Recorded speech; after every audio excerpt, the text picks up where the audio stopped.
Hello everyone, it's that college football guy here with another video. I wanted to do this one late last night, but I was kind of tired, to be honest with you. I guess the fatigue of moving finally kicked in, and I just wiped out and crashed early. But it's a story that's something that happened on Tuesday, reported by ESPN and the Associated Press. I'm going to be quoting a lot from the story that ESPN News Services did, according to their website. Give a little information about some of the definitions in it. I'm not going to quote everything directly in it, but I will be quoting the story quite a bit. And all full credit goes to ESPN and the Associated Press, who contributed to this story. They're the ones who did it. So if you feel free on there, I'll tell you what the exact title of the story is on ESPN.com, so you can look at the exact story yourself. So I'm going to give credit where credit is due. They did this. They did all the work. First and foremost, let's get the housekeeping out the way, shall we? Everyone, please smash the like button, hit the thumbs up. Helps with the algorithm, helps the video be seen by more people. The more thumbs up, the more reach the channel gets. Comment on the video. I want to know what you think about this, because this is lengthy. It's like 3 pages, because I'm on my phone. I can't, pull up the phone and read the story off of it while I'm doing this. So, hey, I have to write it down for you, because I'm old school.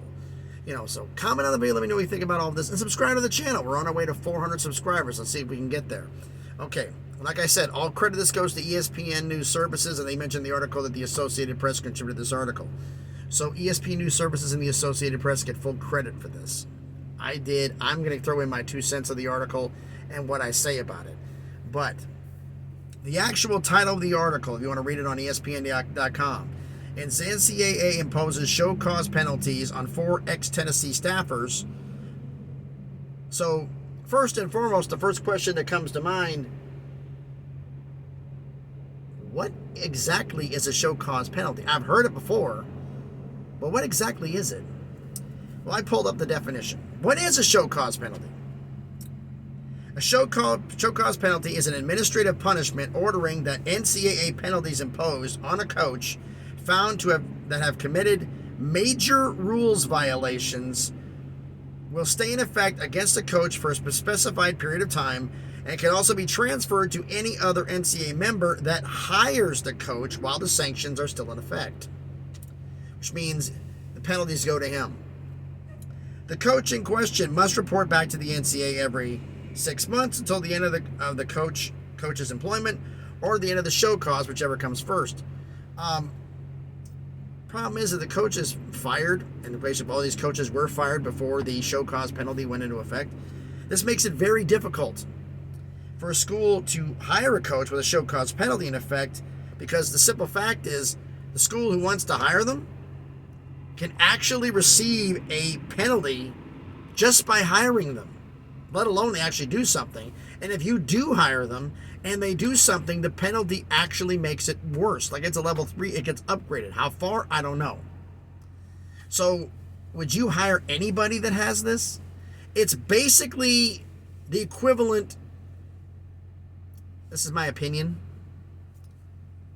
of basically being blackballed. That if you're a university, would you want to hire somebody who has this again? Would you hire them knowing the fact there's risks involved? I wouldn't. So basically, you're ending their college coaching career, unless they have a severe in with somebody. But nobody's going to touch them, at least not for the period of the show cause penalty. So let's actually read the story, shall we? Not all of it, mind you. 4 former Tennessee football staffers have received multi-year show cause penalties for their roles in recruiting violations under agreements with the NCAA. The NCAA on Tuesday said the 4 coaches in question had reached agreements with the enforcement staff that included show cause penalties, ranging from 3 to 5 years, making it difficult for them to get college jobs during that time. As I just mentioned above, it could be potentially a violation just by merely hiring them. The NCAA did not identify the former staffers who worked under former head coach Jeremy Pruitt, but sources confirmed to ESPN that the coaches are inside linebackers coach Brian Niedermeyer, outside linebackers coach Shelton Fulton, director of player personnel Drew Hughes, and student assistant Michael Magnus. Now, it makes a sense, Niedermeyer and Shelton Fulton. Pruitt's a defensive coach, and they both worked under Pruitt because he was having a lot to do with the defense. So that kind of makes sense there. The agreement has received preliminary approval from the Committee of Infractions. Tennessee and other individuals named in the case have contested either violations, certain penalties, or both. There was a statement in this, I'm not going to go with it, about Tennessee made involving the violations and the coaches being agreement, and it's show speak. Basically, it's just it's them speaking. So I'm not really going to read that thing because it doesn't make any sense in this. It doesn't pertain to this, but you feel free to read it in the article because the article is a great read. The 4 coaches will be able to begin serving their penalties immediately without having to wait for the final ruling from the Division I Committee on Infractions. Because, folks, until Tuesday, the penalties didn't start. So it's minimal 3 years. Which means February 28th, 3 years would be the 27th. Or February 28th of 2026, they can actually, at the early end, or 28 at the late end, they can start getting college jobs again. If someone's willing to hire them. The different parties in the case have been separated in what's a new approach by the NCAA. The former assistants are able to serve their penalties immediately, while Tennessee and former head coach Jeremy Pruitt continued to contest the parts of the case. Tennessee, in response to the NCAA allegations in November, contended the, quote, weight and accountability of 8 of the 18 potential level 1 violations, quote, should rest overwhelmingly with the individuals and not with the institution. Yeah, I get it, because that's not exactly an inside linebackers coach or a student assistant does something and playing the university. I kind of get that for some of them, so it does make sense. That's my opinion. The most serious of the 18 violations was failure to monitor the football program. And Tennessee argues that it's not guilty of that charge, one of the factors that have delayed a resolution. I was wondering why they have not resolved this yet.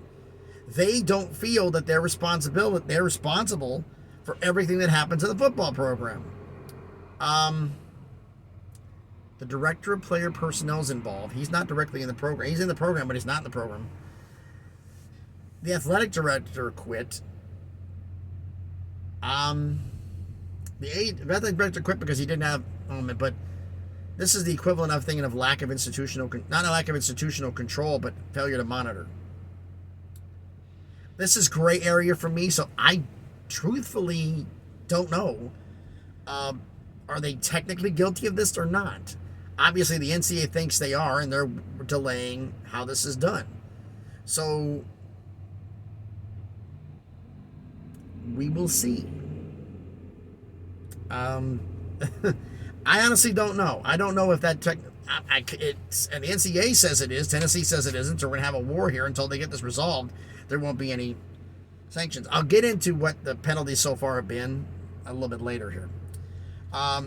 Let's see. The university fired Coach Pruitt and 9 others on January 2021 after Tennessee found what the university chancellor called, quote, serious violations of NCAA rules. Uncovered in an internal investigation, the firing negated Coach Pruitt's $12.6 million buyout after he went 16-19 in 3 seasons. That's why he's contesting this. Because not only will he not be able to get a college coaching job again, most likely, but he won't get the buyout. If he's proven he can somehow prove he's innocent, I'll get into that. He gets the buyout back. They have to pay him. Because then to prove the fact that it wasn't justified. Pruitt, who has not coached in the college football ranks since being fired, contends that he did not have direct knowledge of violations committed by the staff members and that they acted independently. Problem.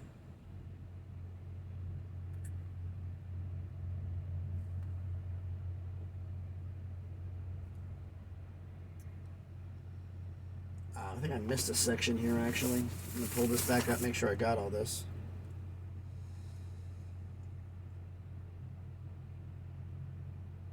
Yes, I did forget one little part here. Let me read this again here. I went through it so fast I was anxious. Serious violations. We meant that one. Tennessee contends that Jeremy Pruitt and his wife Casey concealed their breaking of NCAA rules despite the university's efforts to follow NCAA rules and properly manage the program.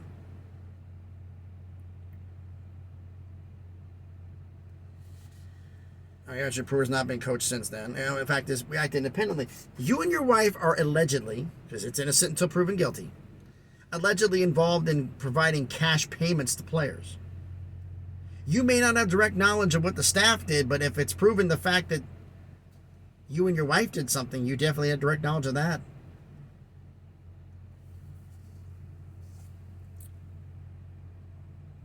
Here, the show cause penalties announced Tuesday stem from violations over several years and involve cash payments to recruits and their families, along with improper recruiting during improper recruiting contact during a COVID dead period for COVID-19 and other inducements during unofficial visits. Tennessee did not self-impose a postseason ban to avoid punishing current players, which is true. They did, however, self-impose 12 scholarship reductions from the 2021-2022 school year and 4 more for the 2022-2023 school year. Nutshell. What does this mean? Coach Pruitt is trying to get out of this. Once he can go back into college coaching again, because this is a black mark on your record. This hurts. I'm at a truck stop. Let's hear the truck beeping. I'll get into that here in a second. But he's parking right next to me too. But anyway, Coach Pruitt wants to gets out of this because he can get back into college coaching again, and 2, he can get that buyout back. Will it happen? I don't know. Have there been violations proven against him? Nothing has been said, and I haven't heard anything one way or the other. So I honestly don't know if actually anything has been proven against Coach Pruitt. Tennessee, there has been. Hence the reason why they're challenging the failure to monitor the football program. Or else this whole thing would have been resolved a while back. Tennessee be out of it, and we'd just be Coach Pruitt arguing the merits of the case and whatever else that his defense team or himself is doing, and his wife. I have no idea about that, nor am I going to speculate. But what does this mean for Tennessee? Well, could this be... I'm looking at it this way. They reduced 16 scholarships. They're saying that they don't involve 8 of the 18 violations. 10 of them are on them. And other violations. The only thing has been reported has been the scholarship reductions. I don't know if anything else has been happening, like reduction of official visits, unofficial visits, or anything else like that. There has been nothing concrete that I can find that proves that. So I'm thinking if Tennessee's still going to be arguing this, if there was anything that the NCAA issued as a preliminary penalty that you can swallow, do it now. That way you don't have to deal with it later. Because this arguing is going to take a year or more. We will see about this. But we knew the hammer was going to drop eventually, right? But the question is how bad is it going to be? But we know what it's going to be for the staffers. 3 to 5 years, no college football. You can't work in college football and possibly being the equivalent of being blackballed and never hired again because you've got this mark on your permanent record. But you let me know down in the comments what you think about this. You think the punishments are justifiable? I mean, it's considering what it is, I think they are for the 4 coaches involved. They agree as well. As for Coach Pruitt in Tennessee, I have no idea what the penalties are for them because that has not been disclosed. So we honestly don't know. But I'd like to know hear from you in the comments what you think about it. Do you think that what Tennessee's penalties should be for this? Now, I know the 16 scholarships is not enough. It's going to be more than that. It has to be. Postseason ban, I seriously doubt it. Could it be scholarship reductions, reduction of visits, and everything else that could be over a period of possibly as long as 5 more years? That I could see. They may lose a total of maybe 50 to 60 scholarships over a 5-year period. Addition to what they've already done. That I could see, like 10 a year. Really hamstring the program. I could see that. But you let me know down in the comments what you think about this. What do you think about the punishment? So thanks everybody for watching the video. I guess I'm sitting here at a truck stop in Illinois, ready to go to Wisconsin. Get me there and check in with these guys because I have a 5 a.m. delivery. If I get in before 4 o'clock, I'll be able to be locked into the yard and stay there overnight, or otherwise I have to try to find parking and then come back at 5 in the morning, which I'm not really looking forward to. So I'm trying to get that done. I'm going to hop in here to the truck stop, relax for a little bit, and then get the hour or so driving I got left to head up to Wisconsin and finish my day. So thanks everybody for watching the video. I know it was a long one. I apologize for that, but there was a lot of story to get into this. Thank you for watching all the way through.